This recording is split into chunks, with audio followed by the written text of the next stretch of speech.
저작권법 제25조 2항에 따라 학교 수업을 위한 저작물은 본 홈페이지에서만 이용 가능하며 이외의 공간에서 저작물을 공유하거나 게시하는 행위는 저작권법 위반에 해당됩니다. 일기 먹는 일기장 7번째 이야기. 진짜라고요. 점심시간에 내가 좋아하는 불고기 반찬이 나왔지만 맛이 없어서 질겅질겅 씹다가 뱉어버렸다. 밥을 다 먹은 뒤 교실로 가고 있을 때 하얀 나비떼가 복도로 날아들어왔다. 갑자기 아이들 몇 명이 그 나비떼를 따라 운동장으로 뛰어나갔다. 그 속엔 동진이도 끼어 있었다. 평소라면 나도 그 나비를 구경하러 달려나갔을 테지만 그럴 기분이 아니었다. 온종일 일기장, 피아노, 아빠, 지구 반대편 음악잔치 생각 때문에 선생님 목소리도 친구들 목소리도 잘 들리지 않고 걸을 때도 힘이 나지 않았다. 맥 빠진 나를 보고 짝꿍이 감기에 걸렸냐고 물었을 정도다. 곧 수업이 시작되었지만 나비를 따라 밖으로 나간 아이들은 제 시간에 교실로 돌아오질 않았다. 결국 선생님이 운동장에서 뛰어다니는 아이들을 발견하고 말았다. 교실에 남아있던 아이들도 나도 모두 창가로 갔다. 멀리서 보니 흰 나비떼는 보이지 않고 두 팔을 하늘로 벌리고 바보처럼 뛰어다니고 있는 아이들의 모습만 보였다. 서로 우왕좌왕하다가 아이들이 서로의 발에 걸려 넘어지자 구경하고 있던 우리 반 아이들은 모두 웃음을 터뜨렸다. 우리들이 웃고 떠들자 더 화가 난 선생님은 창문을 열고 소리쳤다. 너희들 당장 들어오지 못해? 그제야 아이들은 선생님을 쳐다보았다. 교실로 들어온 아이들은 고개를 숙이고 선생님 앞에 한 줄로 섰다. 수업 시간에 왜 운동장을 뛰어다니고 있는 거지? 선생님이 묻자 동진이가 머뭇머뭇 입을 열었다. 나비떼가 나타나서 따라간 거예요. 이렇게 추운 날씨에 나비가 어디 있다고 그래? 그러게 말이에요. 나비가 한 무더기 날고 있으니 너무 신기하잖아요. 편지가 온 것도 아닌데.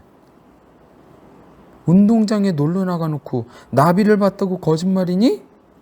편지는 또 무슨 소리야? 원래 신비한 편지가 올 땐 나비가 나타나거든요. 이동진, 자꾸 정신 나간 소리 할래? 정말 나비였어요. 그래, 나비라고 치자. 수업 시간에 나비를 왜 따라다녀? 시간이 그렇게 된 줄 몰랐어요. 나비떼가 요리조리 우리를 피하며 장난을 걸어서. 그럼 동시에 대답해봐. 나비가 무슨 색이었지? 그러자 아이들이 같은 목소리로 대답했다. 하얀색! 이건 우리 선생님이 잘 쓰는 방법이다. 아이들이 한꺼번에 거짓말을 하면 동시에 대답을 하라고 한다. 이 녀석들이 말을 맞추고 들어왔구나. 못된 녀석들. 아이들이 사실대로 말했고 동시에 같은 말을 했는데도 선생님은 더 화를 냈다.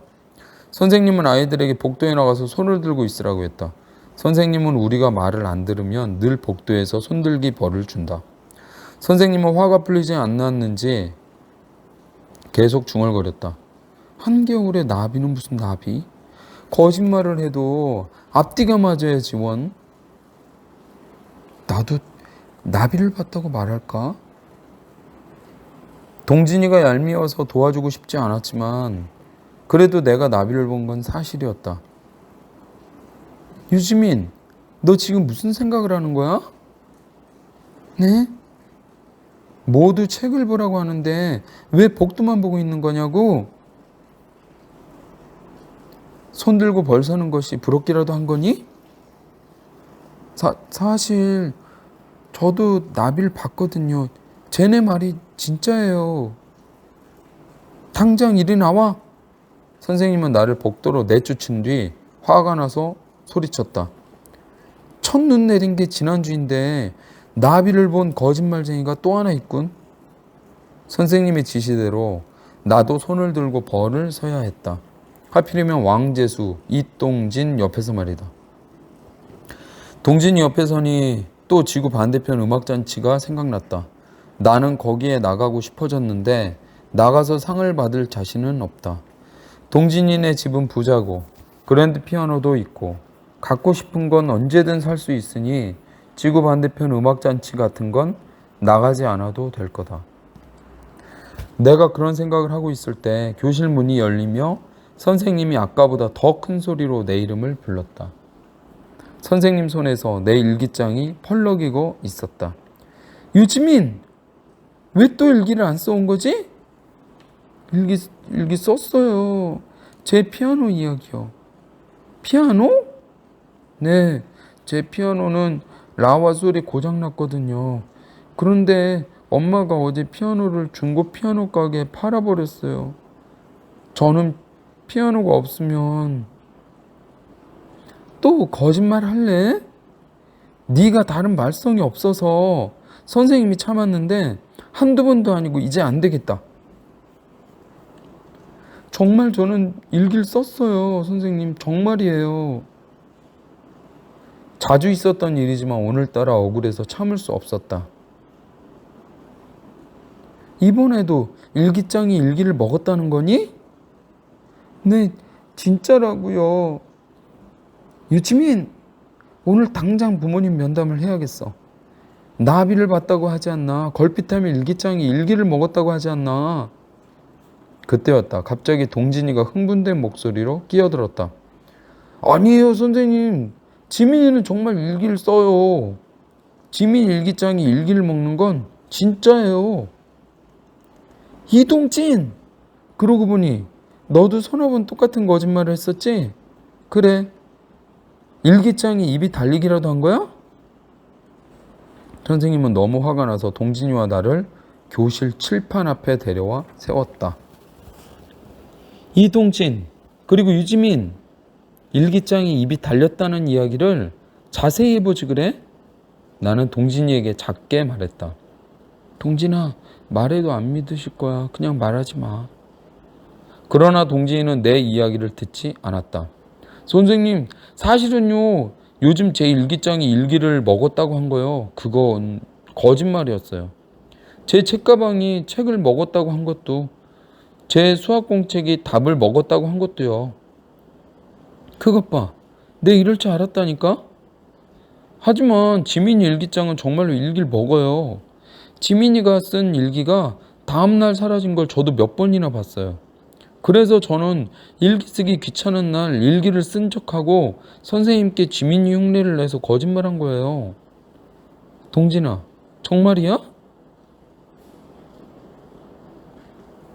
나는 정말 놀랐다. 동진이가 내게도 거짓말을 한 거였으니까. 미안해, 지민아. 나는 핑계댈 걸 찾다가 그냥 네 생각이 나서 그런 건데 사실을 말하지 못했어. 하지만 내 공들이 사라지는 건 말이야. 그건 거짓말이 아니야. 결국 우리는 그날 수업은 하나도 듣지 못하고 복도에서 나란히 벌을 서야 했다. 그리고 학교가 끝난 뒤 동진이와 나는 선생님이 있는 교실에서 청소를 했다. 우리 반 아이들은 선생님이 있을 때 교실에서 청소하는 걸 가장 싫어한다.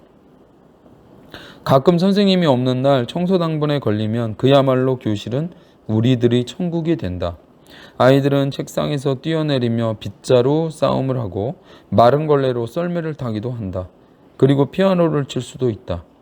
내가 텔레비전에 나오는 인기가요를 연주해주면 친구들은 엉덩이를 실룩거리며 춤추기도 한다.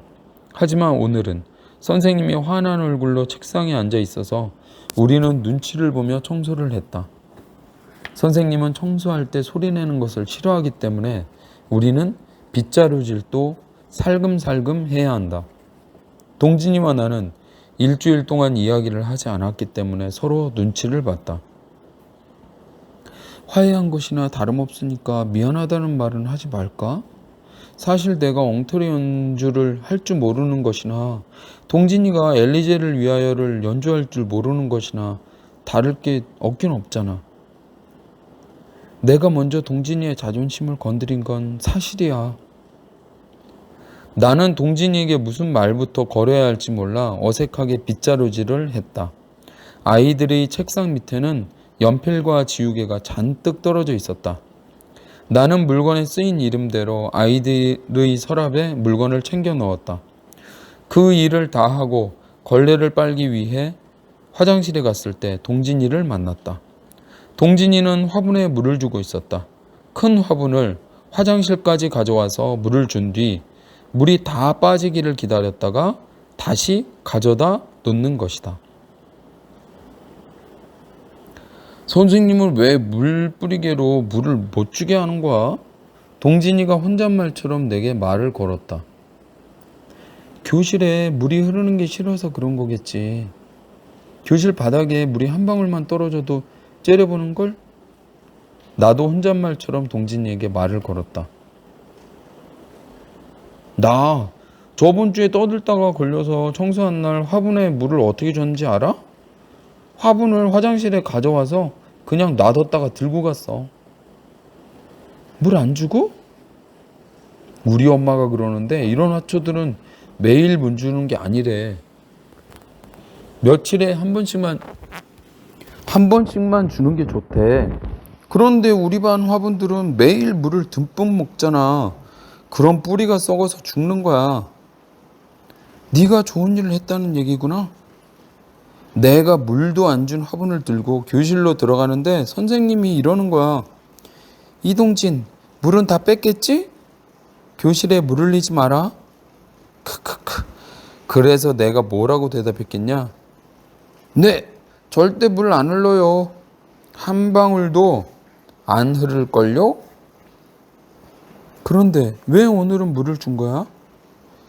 그래도 가끔은 줘야 목이 마르지 않을 테니까. 우리는 어느새 일주일 전처럼 사이가 좋아졌다. 나는 동진이에게 조심스럽게 말했다. 오늘 피아노 학원 같이 갈래? 그래, 같이 피아노 연습하자. 우리는 청소를 마치고 함께 달렸다. 사거리 회색 엘리트 빌딩을 지나고 보라색 7동을 지나고 남색 6동을 지나고 파란색 5동을 지나고 초록색 4동을 지나고 노란색 3동을 지나고 주황색 2동을 지나고 빨간색 1동을 지나 기린상가의 샘소리 피아노 학원까지. 이번엔 동진이가 먼저 나에게 엉망진창 연주법을 가르쳐 주었다. 내가 뭐라고 했지? 마음대로 하라고 했어. 그런데 나는 마음대로 하면 너처럼 되질 않고 내가 늘 하던 대로 돼. 그게 나한테 마음대로 하는 거야. 그럼 피아노를 피아노가 아니라고 생각해버려. 동진이는 정말 근사하게 엉망진창 연주를 했다. 나는 베토벤을 본 적이 없지만 동진이의 피아노 치는 모습에서 소리를 빼면 베토벤과 같을 것이라는 생각이 들어서 웃음이 나왔다. 네가 내 명연주를 듣고 드디어 웃는구나. 웃겨서 그래. 바로 그거야. 웃기고 재밌는 거. 그게 엉터리 연주라고. 동진이의 연주가 끝나고 이번엔 내가 자리를 잡고 앉았다. 눈을 뜨면 건반이 보이기 때문에 나는 눈을 감고 아무 건반이나 두들기기 시작했다. 그때 동진이가 담임 선생님 목소리를 흉내내며 나를 나무랐다. 얘 좀 보게. 얘 좀 봐. 내가 언제 이렇게 가르쳤냐? 나는 엉망진창 피아노 연주를 멈추고 동진이를 보았다.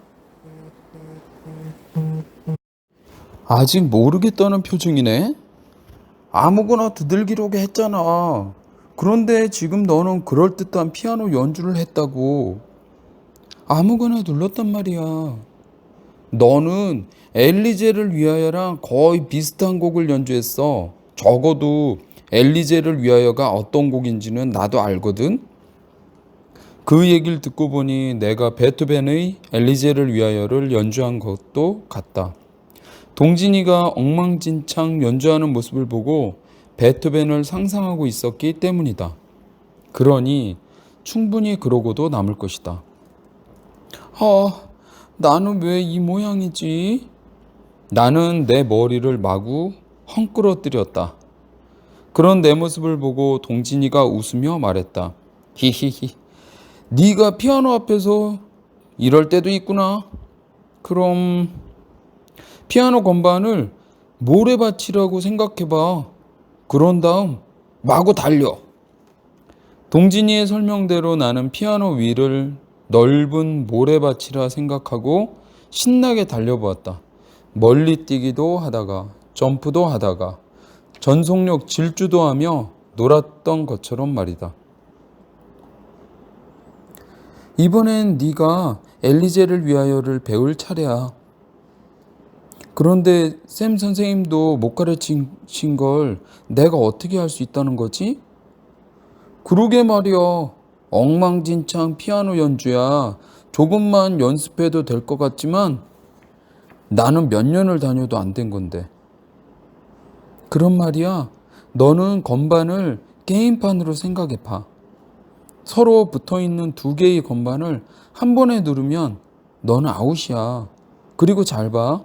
악보와 건반은 회로가 연결돼 있어서 네가 불협화음을 누르면 피아노는 폭발해. 유치하긴. 그래도 해볼 만한데? 너는 원하는 곳으로 정확히 공을 넣을 수 있잖아. 건반에 공을 던진다고 생각해. 그럼 건반을 한 번에 두 개 누르는 실수는 하지 않을 거야.